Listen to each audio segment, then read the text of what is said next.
আমি যখন যাই সকাল 10টায় তখন সেখানে অনেক মানুষকে পাই, তাদের সাথে কথা বলি এবং কিছু অভিযোগ অনুযোগও ছিল, সেগুলা আমরা দেখার চেষ্টা করি। তো আমি সেখানে যাবার পরে যিনি ইউনিয়ন ভূমি উপসহকারী কর্মকর্তা আছেন তাকে পেয়েছি এবং একজন অফিস সহায়ককে পেয়েছি। বাস্তবে ওখানে আরো 2জন অফিস সহায়ক থাকার কথা, তারা অনুপস্থিত।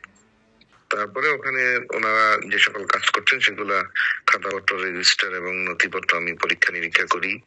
ভিজিট করলে যেরকম আমরা ন্যাচারালি বিভিন্ন নথিপত্র দেখি, সে সকল নথিপত্র দেখে আমার কাছে মনে হয়েছে এখানে কিছু ইরেগুলারিটি আছে এবং যে কাজটি উনি নিজে হাতে করার কথা সেই কাজটি উনি নিজে হাতে করছেন না, এবং এরকম একটি গুরুত্বপূর্ণ কাজ বাইরের লোককে দিয়ে করানো হচ্ছে।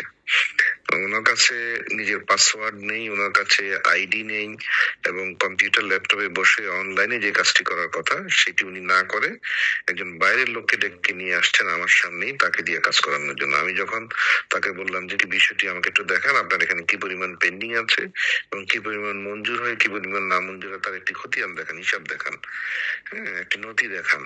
রেজিস্টার 9 যেটি আসলে অনলাইনে এখন মেনটেইন হয়, সে অনলাইনে আমাকে রেজিস্টার 9টি দেখান। তিনি সেটি ল্যাপটপেও খুলতে পারলো না, ডেস্কটপেও দেখাতে পারলো না। উপরন্তু তিনি বাইরে থেকে একজনকে ডেকে নিয়ে আসলো এবং বললো যে কি উনি হচ্ছেন এক্সপার্ট এবং উনি বিশ্বস্ত, উনি পাশের বাসায় থাকে এরকম। তো আমি ওই লোকটাকে বের করে দিলাম এবং ওনাকে বললাম যে যেহেতু আপনি নিজেই পারছেন না, তো আপনার চাকরি করার দরকার কি এখানে।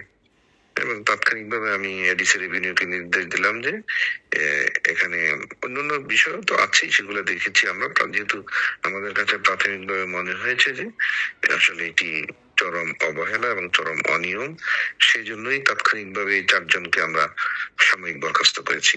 ওই যে একজনের কথা বললেন যে বাইরে থেকে নিয়ে আসা হলো, এটা কি আসলে দালাল টাইপের ছিল নাকি তাকে দিয়ে প্রক্সি অফিস করায় সে কিছু টাকার বিনিময়ে?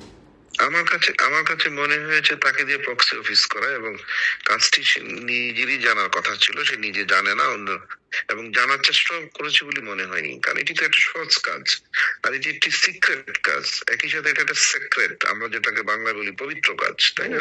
সংবেদনশীল একটা তথ্য থাকে, মানুষের আমানত থাকে। Exactly right. মানুষের জায়গা জমির হিসাব, মানুষের জায়গা জমির নথিপত্র, ইভেন নামজারি অনুমোদনের মতো একটা গুরুত্বপূর্ণ বিষয়, নামজারি প্রস্তাব প্রেরণের মতো একটা গুরুত্বপূর্ণ বিষয়, এইটা বাইরের কাউকে দিয়ে করানোর সুযোগ আছে বলে আমার কাছে মনে হয় না। নিঃসন্দেহে নাই, এটা আইনি কোথাও নাই, এটা কোনো বিধিতে নাই, এটা একেবারেই চরম অনিয়ম এবং এটা চরম অব্যবস্থাপনা, এটা আইন লঙ্ঘনের শামিল এবং সরকারি নির্দেশ লঙ্ঘনের শামিল।